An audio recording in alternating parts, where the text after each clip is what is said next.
The RealMe 10 Pro is a slightly more powerful, slightly cooler looking, and slightly more capable camera shooter than the regular 10 model. But is it really worth buying this over the standard model? So at the time of recording there is no official price, but I predict the 10 Pro will cost between $230 and $260. So what makes this phone better than the standard model?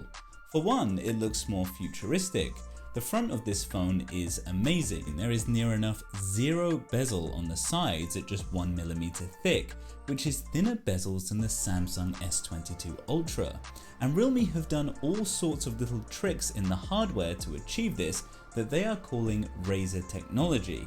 This includes integrating the light sensor into the top bezel, designing a thinned down 5G antenna to reduce space, and building the 10 Pro as a single solid unit. Now that may sound like a load of marketing BS, but you gotta admit it does look pretty cool. And if you sit it next to the standard RealMe 10, you can really spot the difference. But then if you lay them side by side, you can also spot something unusual in that the standard RealMe 10 seems to have a brighter screen than the 10 Pro. Admittedly, I haven't got any equipment to read the display's brightness, but to my eyes the 10 Pro is a little darker. And that's not all. The standard RealMe 10 seems to display colours in a far richer fashion with deeper blacks.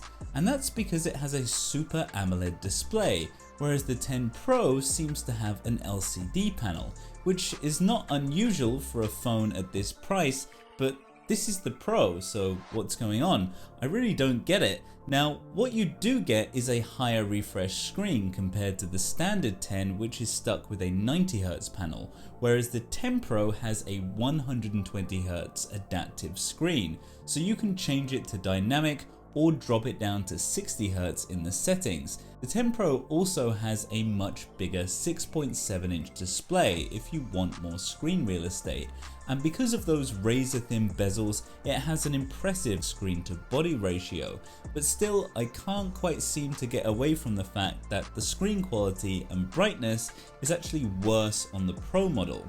Now, one slight upgrade on the 10 Pro over the 10 is in performance, with it running the Qualcomm Snapdragon 695 5G over the MediaTek Helio G99 on the RealMe 10. Now, both of these chips run on 6nm platforms, and while the Snapdragon will perform a little better in synthetic benchmarks, in real world performance there is actually not that much difference. In PUBG, you can play on the highest graphical settings at 30 FPS, just like the standard RealMe 10, and if you bump down the quality to balanced, you can hit 40 FPS, just like the RealMe 10 did when I tested it. It's the same with Call of Duty Mobile. Both phones can play using the ultra frame rate setting and hit 60 FPS. You obviously have a larger screen on the Pro, which is better for gaming, but apart from that, I didn't see too much difference. When it comes to RAM, you get up to 16GB with 8GB of internal RAM on board, and the everyday speed of moving around the OS and opening and loading apps feels quick, crisp and snappy with little to no waiting times. Then we get to the camera system, which features a 108MP sensor, and I'm going to start with video because even though this is capped at 1080p 30fps, just like the standard RealMe 10, the difference here is that there is some sort of electronic stabilization, keeping everything together as I walk along, compared with this footage taken from the standard 10, which is just a complete mess. And being able to rely on this camera for smooth video recording might be a deal breaker for a lot of people like me who create content using their smartphones. If we look at still photos, the 10 Pro does have a better sensor than the standard 10, with the Pro being able to pick up far more details compared to the mushier, more smoothed out look from the standard 10. Now, there is no optical image stabilization on the 10 Pro, so you will have to keep your hands nice and steady, and sometimes you might have to take a shot a few times. There is also a 2x zoom option, which is just a simple crop in from the main sensor, which is only going to look half decent in good light. But the real standout feature for me was the night mode, which captured fairly decent images with a very short capture time. There was little to no delay when pressing the shutter button, and the processing was done instantly, which made walking around the streets snapping shots a complete pleasure. Battery life on the 10 Pro is great. Inside is a 5000 mAh battery that should last well into a second day with moderate use. A 20-minute YouTube clip played at max brightness at 1080p led to a 3% drop in battery. You can also charge it with the 33-watt charger that I wouldn't really call fast charging anymore. I think 67 watts is what should be considered fast at this point. This particular charger will take you to 50% in 30 minutes. There is also a side-mounted fingerprint sensor that is in a nice position, but this feels exactly like the same one as the standard 10 model, which wasn't that fast or the most accurate. Although if you want to skip that altogether, there is 2D face unlock, which will be quicker but less secure. Haptics feel very average, with quite a mushy sensation that floats and spreads itself across the screen. We also have stereo speakers on the 10 Pro compared to the single firing speaker on the standard 10 model, and things sound a lot louder and better on the Pro.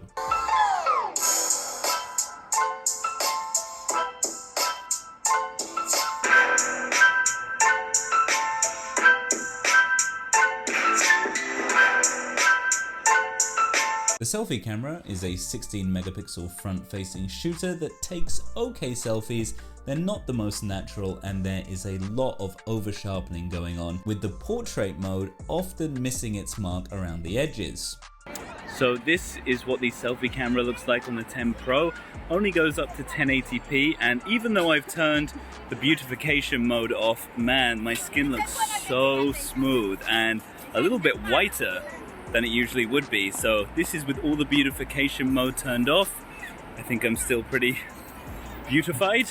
Now, another good thing about picking up the Pro variant is that it comes with the latest software, Android 13 on top of RealMe 4.0, which has literally just been released today. So you're getting all the latest UI enhancements, such as the new control layer set out with multimedia controls for music, live widgets that can update in real time, live wallpapers that can be downloaded from the RealMe store, as well as a selection of colorful themes. So overall, deciding whether to choose the 10 Pro over the standard 10 is a difficult choice. The advantages are a nicer and cleaner design, it has a larger screen with a higher refresh rate, comes with better stereo speakers, has a much stronger performing camera sensor, and has the latest UI and Android software. But it does come with a few downsides too, which is an LCD display instead of an OLED display that not only looks worse, but doesn't get as bright as well as a processor that performs pretty much the same as the one in the standard 10. Oh, and the price, which I'm sure will be higher. I'll put a link to buy this phone down in the info when it becomes available, and if you fancy watching my review of the standard RealMe 10, then click up here, and don't forget to subscribe to the channel and turn on all notifications. Thanks for watching, and I'll see you all in the next one.